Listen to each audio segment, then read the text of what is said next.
them to League One playoff final in 2019. He does live in Widnes, so nicer commute for him. Yeah, I mean, I don't know how long it is Widnes to Newcastle, but I don't think it's the most pleasant of journeys. It's nice when you get there, but it can't be the funnest journey. So I think if you've got the chance of doing the 20 size of the minute bridges drive, get bigger from one end to the other. That's true. Yeah, I think he's clearly done a reasonable job at Newcastle, hasn't he? In his sort of brief spell there. So it's gonna be. He's kind of one of the coaches I think people would have been looking at to move up naturally. Anyway, it's a blow for Newcastle because they want to move up too, but seems like a reasonable appointment for Widnes.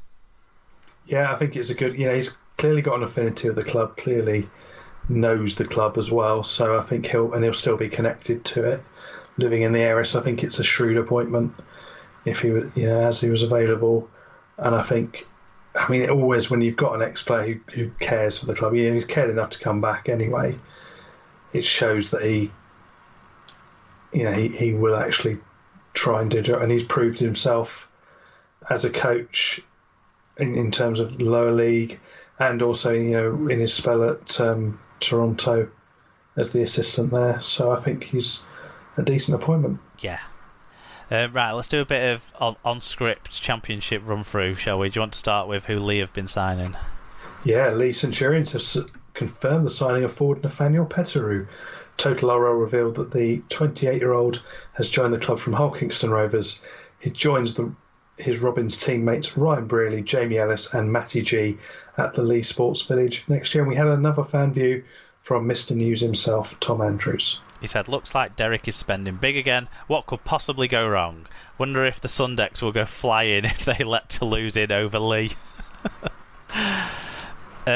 Halifax have completed the signing of hometown centre Zach McComb. The Siddle product joins the club from Sheffield Eagles, having joined them, the Eagles, from Oldham in 2020. Dewsbury have signed winger Will Oakes from Hull KR on a one-year permanent contract. The 21-year-old scored 10 tries in 24 appearances for the Robins since making his first team debut in 2016. He's earned 5 caps for Scotland on the international stage. Oakes joined the Rams on a season-long loan for 2020, but has now made a permanent switch to Dewsbury for next season.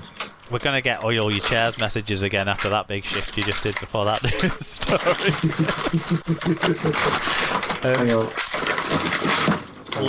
Lee have signed Scotland international James Dell from Toulouse for the 2021 Championship season. The 26-year-old began his professional career with NRL side New Zealand Warriors before joining the French club Toulouse, where he made 19 appearances. Bell was born and raised in New Zealand, but represents Scotland through family heritage. Has earned 5 caps for the Bravehearts so far and played in the 2017 World Cup for them. Oldham signed Wigan Academy product James Barron on a one-year contract. The 22-year-old has previously spent time on loan at Lee, London Scholars and Rochdale. Dewsbury have signed winger Lewis Carr for the 2021 campaign. He came through Castleford's academy. Lee have signed Matthew Russell from Toronto Wolfpack. Russell, who's 27, had a brief spell on dual registration with the Centurions back in 2012 while at Wigan, and has also played in the Super League for Warrington. Into League One then, and we've saved it till now, but the big League One news this week was that Canadian Rugby League club Ottawa Aces have deferred their entry into League One until the 2022 season. Plans for the Ontario-based side to join the third tier next year were announced in March. A statement from the Aces said the decision was taken in the best long-term interests of the club, the competition and the sport. The Aces, who have taken on the licence of Hemel Stags, said the coronavirus pandemic was a major reason for the deferral. They've said the Toronto Wolfpack decision wasn't a major reason for the deferral, and the Rugby Football League have said it will consider the implications of the deferral on its structure for 2021. Yeah, Tom Andrews said, seemed all but a formality as the uncertain 2021 world looms upon us. Would expect a few of the signings to be out on loan for the next year, and if not, I hope they'll be paid regardless. Maybe they could organise a few exhibition matches with the groomed dogs from Toronto, give those 10,000 playing fans something to watch. Yeah, there's a side swipe there at the Wolfpack in this story. Let's cover the Aces first. Not a huge shock. Not a huge shock.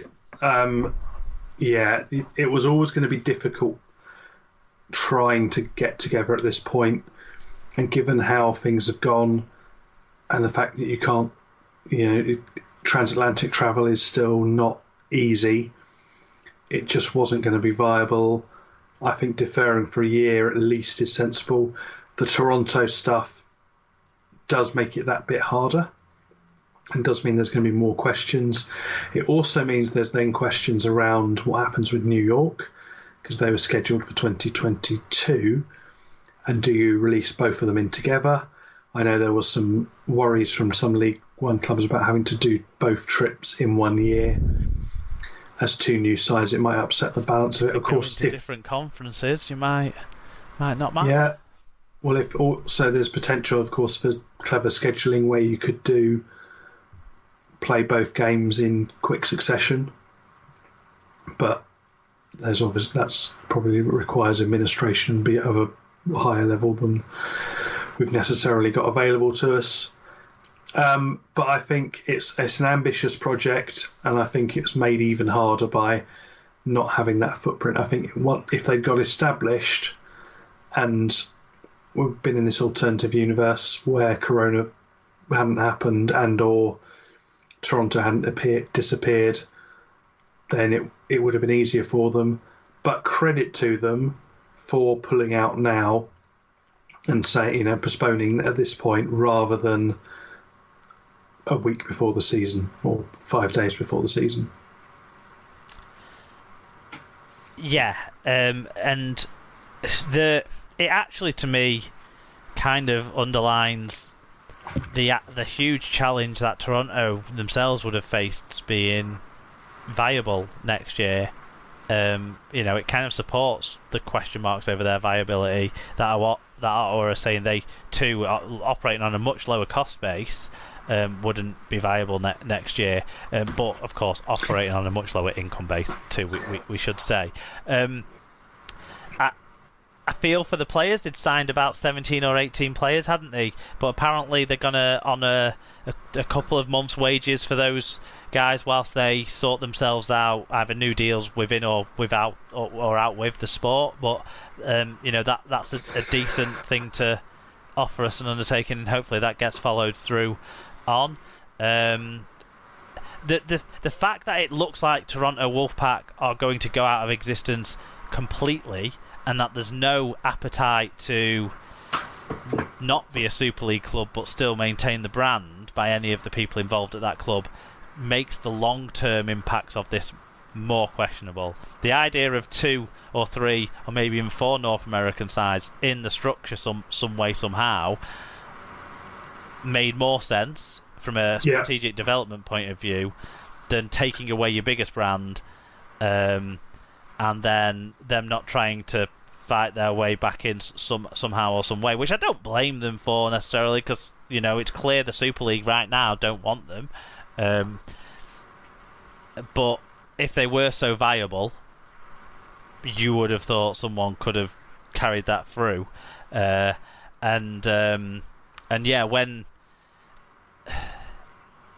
Lavolsi's cover letter that we've all seen spells the team name wrong, but it's either to make it more connected to his brand that doesn't really exist yet, especially in Europe and in the UK, or just because he hasn't actually prepared properly to understand the real name of the club.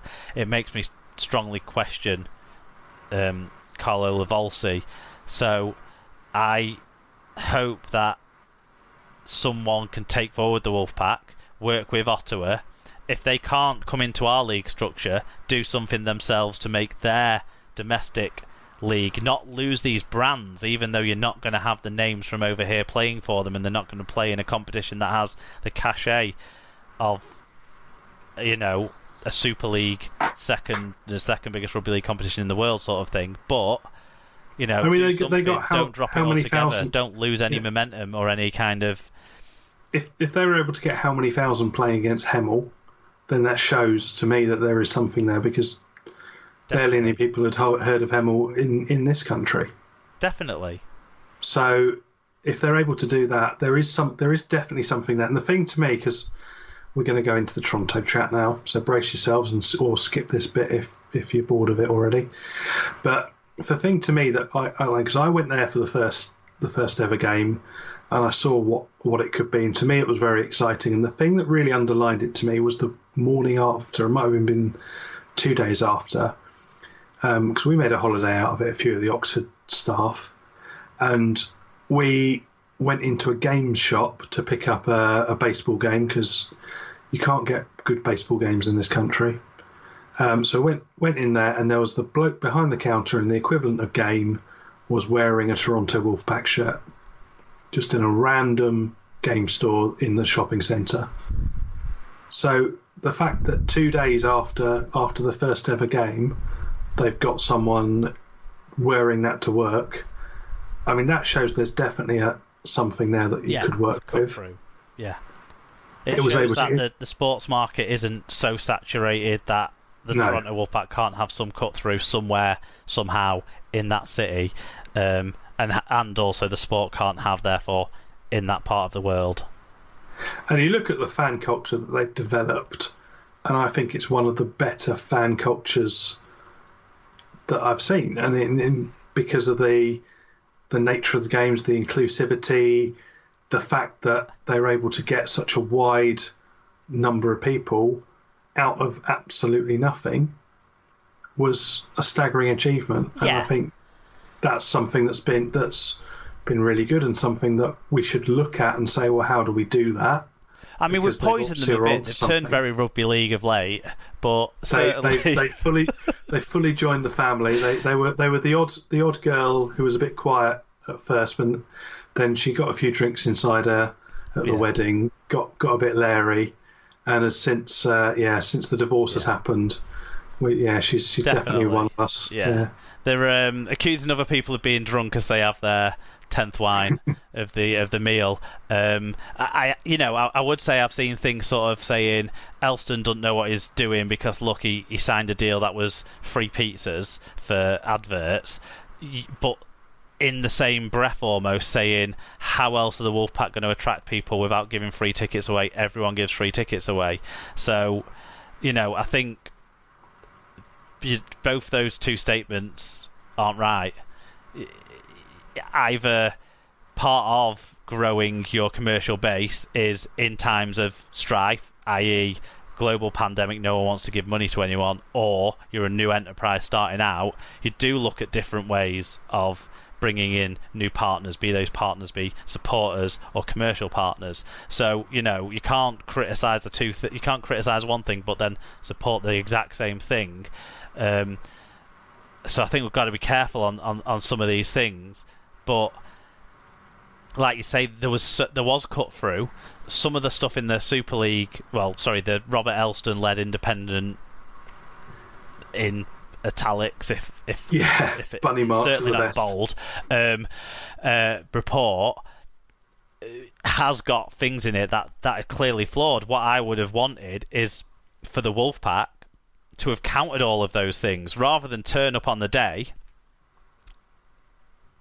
on a video call in a car and then write a letter the week after saying, well, I knew you weren't going to be nice to me, so I didn't want to be nice to you in the first place. No, prove your fucking funding. Simple as. Rather than saying this brand might make you rich, say I'm rich right now and I can afford to support this club for this many years. Say if we get relegated, we get relegated. That's the system we're asking to be part of. I don't like that system. I don't like that system at all. But that's the system we're part of. It's the system everyone else is part of, and I think we need to, they need to have shown a model of that, and also come to the table not saying we don't want to be punished how you'd be punished if we did the same thing, but we want to get all the benefits out of it that you get out of it financially. No. I think one of the fans who could have made a better bid. I think there's people who could have put that bid together, surely, but I've not seen the bid, so I'm talking just hypothetically from the things I've had reported, in the news and stuff. But genuinely, how can people not look at that and think Lavolsi's? How could anyone read that cover letter and think fucking hell, Super League have done something